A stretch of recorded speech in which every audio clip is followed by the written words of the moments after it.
All right, guys, down here a little bit early today. It's going to be a hot one. It's already hot. I think I sweated 3 outfits completely full yesterday. It was so hot. But we've got a rig. We're doing a roof job on. We've got that finished up. And I wanted to do a quick video. So y'all come with me. I'm gonna take you over here. We're doing a little customer service. Just touch up things to help this customer out. But one thing that I wanted to talk about a little bit. Now, just so you guys know, a lot of y'all don't know us, but we have been camping for a long time. Bought our first camper in 2011. I grew up camping. I've lived on farm, had trailers, all this good stuff, whole life. So anyway, I pulled a lot of trailers, a lot of miles. So a lot of what I say comes from my experience doing that. I feel like a lot of times because I also then was in the service side, started in 2018, full-time service. And so, well, went full-time 19, I guess. RVIA certified tech. So I've seen a lot of stuff on that side as well. But then we also do sales now. So a lot of times I feel like people think that whatever I'm telling him, it's a sales guy. He's lying to me and all this stuff. I actually had a lady pretty much hang up on me one time when I talked about tires. So this is my opinion. Take it for what it's worth. This is just what I have seen from having been on every side of kind of the aisle, I guess you could say, in dealing with this. So there's a lot of stuff. If y'all are out on the internet and you found this, you're probably having to search. We're not a big YouTube channel, anything like that. So you're probably seeing China bomb all over the place. Now, I will start off by saying there are some really, really junky tires out there. I have seen failures with no apparent real cause, but that's not the norm. What I want to say is the vast majority of tire failures that I think are happening. That's not everybody's. I know some of you guys have had an issue and you are diligent about maintenance and all that good stuff. But I just wanted to show you, for example, this rig. This is one we're working on here. And I can tell by looking, these tires are really, really, really low. We also have some dry rot here. So these are 10 ply rated 15-inch tires. These things are supposed to be at 80 PSI. Keep these things aired up to max pressure on these. Occasionally you may have like an LT tire on a certain off-road type rig that, you know, according to the tire placards, you don't have to be at max PSI, but typically you're going to be at max PSI on these. So I'm going to come over here and let you guys see. I have not tested these, so I don't know what this is going to. All right, so this tire right here, if I can get this tire right here is sitting at 40 PSI. Let's come over here and see if we can get an angle on that. And so this tire is supposed to be at 80. But like I said, we are starting to get some dry rot right here. We are about 4.5 years old on this tire. So the two biggest issues I see is people are not maintaining tire pressure, making sure that they are at max inflation. And I think a lot of that is because normally with our vehicles, when we take them in, get oil changes, things like that, people are checking those. We got tire pressure monitor systems on most of these newer vehicles, whereas most of us are not running that on our campers. So that's one of the big things I think that's leading to a lot of blowouts that people have. Second thing is we recommend by 5 years, anytime after that, you are on borrowed time. So these tires almost always, they have a date code on them. It's typically 4 digits. First 2 are week, second 2 are years. This is 12/21, so this tire was manufactured 12th week of 2021. So you hit year 5, highly recommend changing out those tires. And I don't sell tires. That's just what we recommend. So these should be at 80 PSI. So I'm not gonna take the time to do that yet, but we are gonna finish filling those up. Now, with that being said, another issue that a lot of times people aren't even aware of is, running over something, some debris in the road. It doesn't even have to be anything big. It just could be a nail.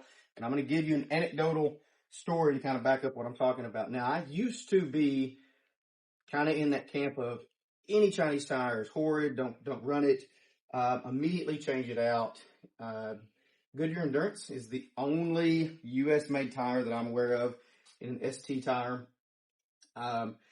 So I'll just preface by saying this. If I had my preference, I do like the Endurance tire. But I wouldn't necessarily walk away from a camper, especially if it's more of a price point camper. Most of our campers that we've bought as a family have been kind of that entry-level price point type camper. So that does add a little bit of cost. And a lot of times people think, well, I would pay this little bit of extra.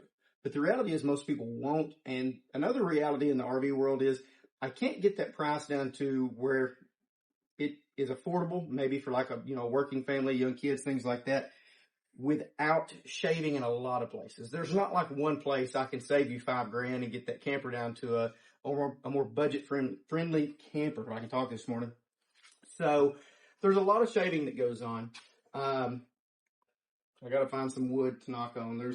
There's probably either maybe Luann paneling behind there. I don't think this one's Asdale, so we'll knock on that. So I'm gonna knock on wood and say that out of all the campers we've had, all the thousands and thousands of miles we have towed, and I mean a bunch. We've towed a lot of miles.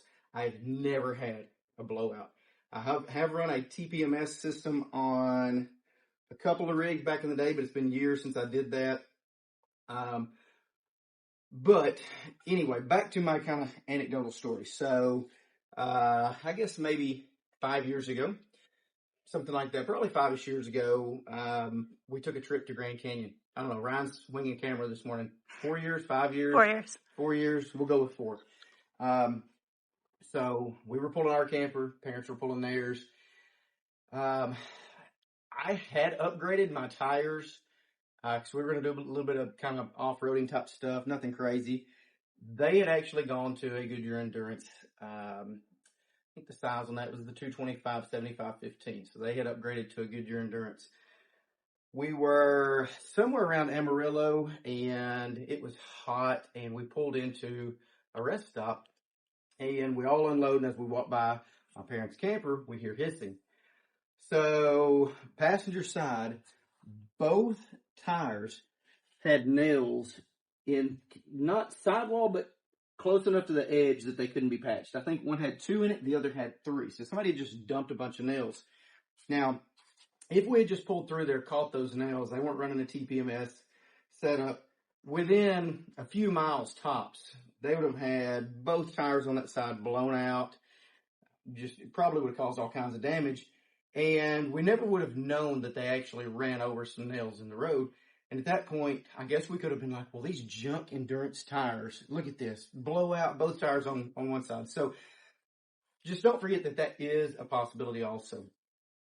So the key takeaways here is that kind of where I fall on that is a little bit of headroom is a good thing. So I don't like tires that just barely will carry the weight of the camper. So a lot of times I will bump up a load range if I've got a personal camper that's kind of on the edge there. I do like the Goodyear Endurance tire. It's a good tire. A lot of what I do now is, off-road type stuff. They don't make, as far as I know, there's no U.S. made tire, and I've looked at that. Has kind of aggressive tread that looks good on the off-road type rigs. But that's not a make or break for me. Keep pressures checked. Every time I stop and get fuel, I look at these tires. Am I seeing some bulging? Is something, looking low? Things like that. So just constantly kind of be vigilant about watching those, and then replace those things by year 5 at the latest. And I'm going to show y'all one other rig. Okay, so prime example of what I'm talking about right here. So come in on this round, and I want to show y'all this camper rolled in for service work here. It was brought in here on tires with a date code of 3913. These tires are 12 years old. I do not know how it's still rolling on these things. And this is a Chinese-made tire. Trailer King, got the nice crown on it right there. It's a pretty sweet addition. So, this is just an example of what I'm talking about, how a lot of people are rolling tires that are way too old. Now, once again, I know some of you guys have had blowouts on relatively new campers. So this is not a guarantee on anything. I'm just saying that in my experience, this is where I'm seeing a lot of the issues come from. And I think we could resolve a huge chunk, 75-80% maybe. I don't know. That's my official guesstimate right there of our tire issues, just by kind of sticking to those rules. Keep that tire pressure maintained. Don't let them get too old. So anyway, take it for what it's worth.